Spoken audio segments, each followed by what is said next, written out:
मैं doctor AN. Mishra, director Vinayak trauma centre hospital, Lucknow.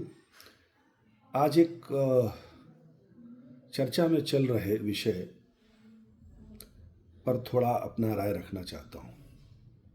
यह विषय नीतीश कुमार मुख्यमंत्री बिहार द्वारा विधानसभा में दिए गए उनके भाषण, जो विशेष करके महिलाओं पर था, उसको लेकर के देश में उभर रही प्रतिक्रिया एवं विशेषकर महिलाओं में उनके प्रति जो अनादर का भाव डेवलप हुआ है, उस पर मैं अपनी प्रतिक्रिया देना चाह रहा हूँ। इस भाषण को सुनने के बाद मुझे खुद ही विश्वास नहीं हुआ कि नीतीश कुमार जैसा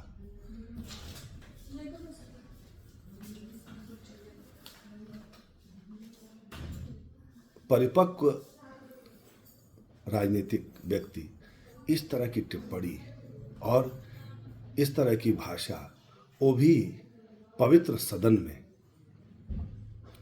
और पूरी दुनिया जिसको देख रही हो, वो दे सकता है। शहर तो ये विश्वास ही नहीं हुआ कि नीतीश कुमार ने ऐसा कहा होगा, लेकिन वीडियो क्लिप देखने के बाद उस पर तरह तरह की चर्चा करने के बाद अब इस निष्कर्ष पे मैं खुद पहुंचा हूं कि नीतीश कुमार की ये टिप्पणी निश्चित तौर पे उनके कुंठा का प्रदर्शन है।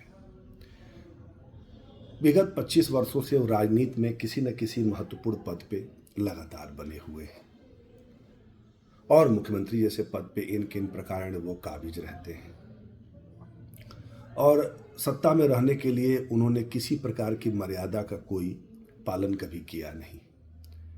किसी प्रकार से उनको सत्ता में रहना है, तो अगर उन विषयों का विश्लेषण किया जाए जिस प्रकार से वो सत्ता में काबिज हैं, मतलब धुर विरोधी राजनीतिक दलों, राष्ट्रीय जनता दल एवं भारतीय जनता पार्टी, दोनों के साथ जब भी रहते हैं वो अपने आप को सहज महसूस करते हैं। लेकिन अब लगता है कि यह सहजता स्वाभाविक नहीं है। धीरे धीरे उनकी कुंठा और उनकी जो एक तरह से कहा जाए कि फ्रस्ट्रेशन, वो धीरे धीरे सतह पे आ रही है। यह भाषण कर देना और उसके बाद बड़ी ही धृष्टता के साथ उस गलती को स्वीकार न करना, या उसका क्या इम्पैक्ट, उसका क्या असर आम जनमानस विशेष करके महिलाओं पर पड़ेगा, या सभ्य परिवार के लोग जब उसको देखें, जो उनके मतदाता भी हैं, उन पर क्या पड़ेगा, इसका आकलन न कर पाना निश्चित तौर पे उनकी नैया को अब डुबाने के प्रति अग्रसर दिख रही है और आने वाले समय में इसका परिणाम आएगा। देश के बड़े बड़े नेता अपने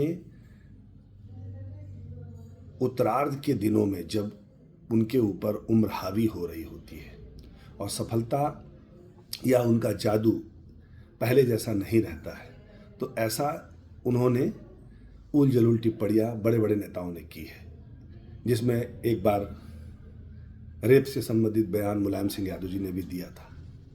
इससे पहले कुछ और बड़े नेताओं जैसे करुणानिधि, जो काफ़ी उम्रदराज हो गए थे, उन्होंने ऐसी टिप्पणी की थी।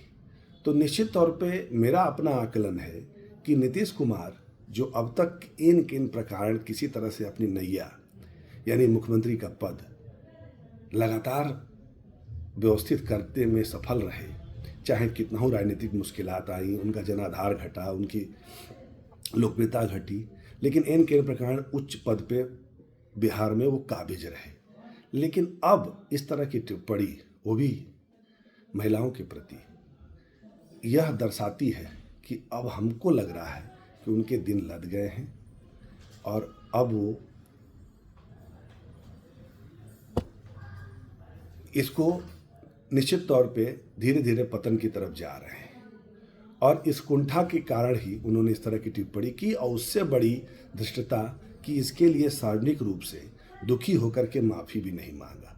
निश्चित तौर पे आने वाले दिनों में इसके परिणाम राजनीतिक रूप से भी और अन्य रूप से भी नीतीश कुमार को झेलने पड़ेंगे।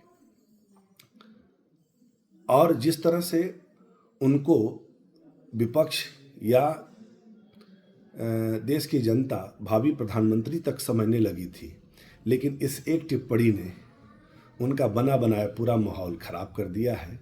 और आने वाले दिनों में इसका खामियाजा, जहाँ भी वो चुनाव प्रचार में जाएंगे, जहाँ भी उनको स्टार प्रचारक के रूप में इंडिया वाले लॉन्च करेंगे, उसका उनको दुष्परिणाम देखने को मिलेगा। और ये टिप्पणी करके और उस पर क्षमा प्रार्थी न होकर के उन्होंने बहुत बड़ी राजनीतिक भूल कर दी है। वक्त ही बताएगा कि नीतीश कुमार जी का अब क्या होगा। मेरे हिसाब से निकट भविष्य में उनका पतन निश्चित है। जय हिंद, जय भारत।